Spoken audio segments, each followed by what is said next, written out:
Nueva clasificación triple I, actualización en diagnóstico y manejo.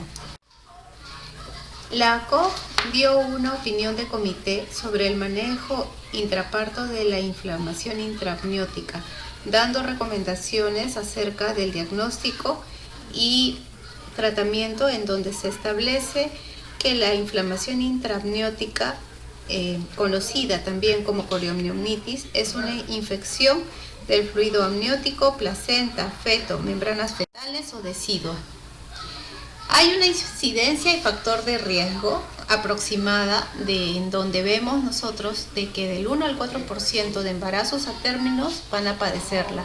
Y en cuanto a los embarazos pretérminos, aproximadamente entre el 40 y el 70% de los embarazos va a sufrir de la triple I.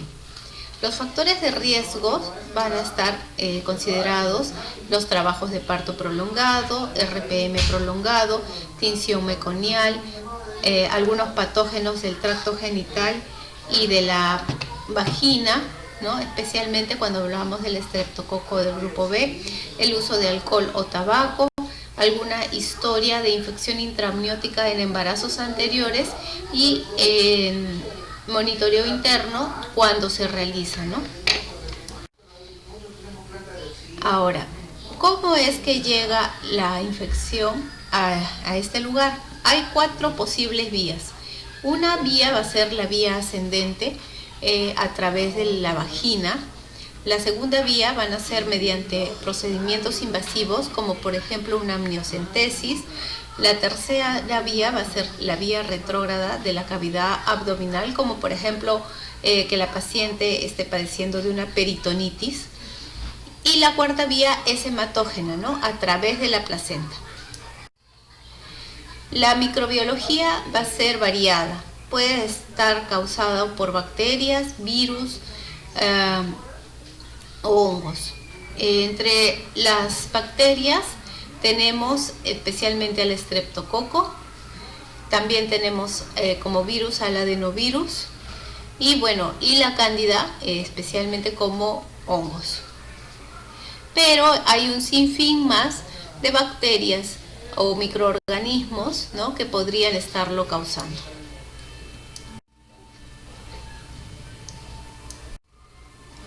Complicaciones maternas. Vamos a ver que esta enfermedad va a causar tanto complicaciones maternas como fetales. Entre las complicaciones, para empezar, las maternas, vamos a ver el trabajo de parto anormal, la atonía uterina y hemorragias postparto, endometritis y la infección de la herida operatoria, ¿no? Y finalmente, la más grave, que sería una sepsis. En cuanto a las complicaciones neonatales, podemos ver que el neonato podría sufrir de neumonía, meningitis, sepsis, asfixia, leucomalacia periventricular, hemorragia intraventricular, parálisis cerebral e incluso la muerte. Ahora, ¿cómo es que lo vamos a diagnosticar? ¿Cuáles son los puntos claves? Que haya solo fiebre, que haya dolor uterino, que haya taquicardia materno-fetal, que el fluido sea maloliente, que haya leucocitosis, que haya hipotensión, que haya mediante una amniocentesis, con varias. ¿Cómo se hace el diagnóstico? Bueno, para esto primero tenemos que saber qué es la triple I. La triple I va a ser la infección o inflamación intrauterina. Ahora, ¿por qué el cambio? Nosotros lo conocíamos como corioamnionitis, pero este va a ser un término inexacto, ya que se trata de un conjunto heterógeno de condiciones que van a implicar potencialmente serias consecuencias, tanto para las madres como para los fetos, y el manejo tiende a ser independiente a la probable causa de la triple I o hallazgos clínicos. Ahora, lo que sí hay que tener bien en cuenta es que la fiebre materna aislada no es un sinónimo de corioamnionitis. Para que nosotros podamos determinar como corioamnionitis o como triple I, no es suficiente una fiebre aislada. Lo vamos a ver más adelante.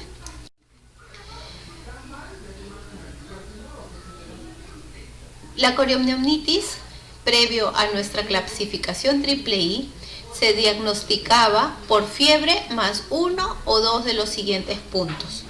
Teníamos que tener leucocitosis materna, taquicardia fetal, dorolabilidad uterina y líquido amniótico con mal olor. Como sea que sea, esto se envolvía dentro de fiebre más o menos sospecha. ¿Y cuál era el resultado? Pues que muchas madres y bebés eran tratados. Y la idea de poder determinar ahora el tratamiento y el diagnóstico de la IIII es poder seleccionar quienes realmente necesitan ser tratados. Y para eso, la nueva clasificación va a evaluar la fiebre más la sospecha, va a tener unos puntos, y ya la confirmación va a tener otros, como lo vamos a ver más adelante. Para el diagnóstico de la nueva clasificación, como les decía, tiene que haber fiebre materna aislada. Si no hay fiebre, entonces no podemos hablar de IIII. La fiebre materna tiene que ser o 39 grados centígrados en una sola toma, que tiene que ser vía oral, o 38 a 38.9 en por lo menos 2 tomas, también en la vía oral, con una diferencia de 30 minutos. Si tenemos la fiebre, para poder hablar de sospecha, tenemos que, además de la fiebre, la paciente debe presentar cualquiera de los siguientes puntos. La fiebre más taquicardia fetal mayor o igual a 160 por minuto durante por lo menos 10 minutos o más.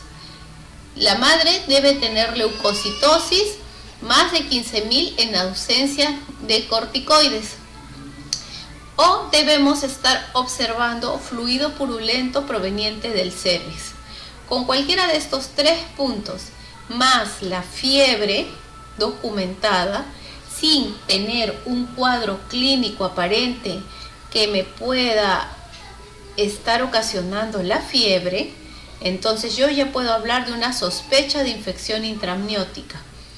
Para yo poder confirmar la infección intraamniótica, me hace falta hacerlo o ya sea por una amniocentesis, donde debo tener una tinción gram positiva, encontrar glucosa baja en líquido amniótico o tener un cultivo positivo, o por las mismas características anatomopatológicas de la placenta, de las membranas fetales o del cordón umbilical.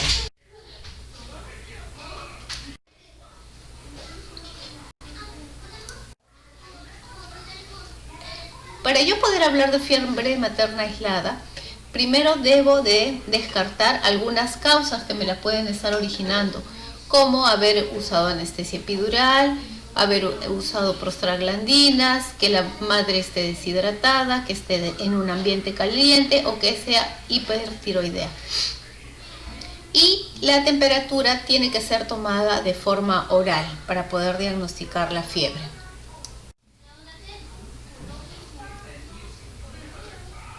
Ahora, ¿cómo es que se debe manejar? Bueno, una infección intraamniótica por sí sola no va a ser indicativo de cesárea inmediata. El trabajo de parto siempre es lo más favorable, pero sea como sea, el progreso de este trabajo de parto siempre debe estar monitorizado. Y la acentuación está recomendada, ya que mientras más pronto se pueda dar el parto, mejor. Los antibióticos y los antipiréticos deben ser administrados para la sospecha o para la infección intraamniótica confirmada. Y el monitoreo estricto para identificar signos o síntomas adicionales de infección. ¿Cuál será el manejo materno? En los casos de fiebre aislada, es decir, que solamente tomamos una temperatura y no presenta más signos, entonces debemos evitar los antimicrobianos para poder seguir observándola. En el caso de que ya tengamos una sospecha, porque además de la fiebre está presentando los otros signos, por lo menos alguno de ellos, ya sea la taquicardia, la leucocitosis o la secreción purulenta, Entonces los antimicrobianos deben instaurarse y los recomendados son ampicilina con gentamicina para partos vaginales, y a los cuales se debe adicionar una cobertura para anaerobios para los partos por cesárea. Lo que puede ser ya sea metronidazol, clindamicina, carbapenem, betalactámicos o piperacilina tazobactam. Alguna alternativa para las pacientes alérgicas puede ser cefoxitina, ampicilina, sulbactam, vancomicina. Y cuando son, especialmente la vancomicina, cuando son alérgicos a la penicilina. En este cuadro podemos observar lo mismo que ya les he informado, ¿no?, sobre los tipos de tratamientos, las dosis y las vías, ¿no? En cuanto a la generalidad del manejo, bueno, si es que la paciente tuvo un parto por cesárea, una dosis adicional al régimen antibiótico luego de la cesárea está indicado. Se le debe añadir clindamicina de 900 miligramos intravenosa o metronidazol de 500 miligramos por al menos una dosis adicional. Si tuvo un parto vaginal, en realidad no debería requerir dosis adicional, y si se le da, no es necesario adicionar la clindamicina. Se debe considerar otros factores de riesgo para endometritis, como bacteriemia o fiebre persistente, cuando se decide continuar antibióticos postparto. Pero recordar que las mujeres que tienen parto vaginal, el riesgo de endometritis es bajo. Usar siempre vancomicina si la paciente está colonizada por un estreptococo del grupo B resistente a la clindamicina o eritromicina, o si hay alergia antibiótica. ¿Cuánto debe durar la terapia? Bueno, como les había informado, si es un parto vaginal, podría concluirse ya con el trabajo de parto. Una vez que se da el parto, ya no sería necesario dar más antibióticos, pero podemos adicionarle una dosis. Si hablamos de cesárea, una dosis sí está indicado, una dosis adicional, y si es que la paciente ha sido una paciente con signos de sepsis, con fiebre continua, con morbilidad de alto riesgo, una paciente grave, entonces se le debe considerar seguir tratando de 24 a 48 horas que ya no esté presentando fiebre. ¿Qué nos va a llevar este cambio?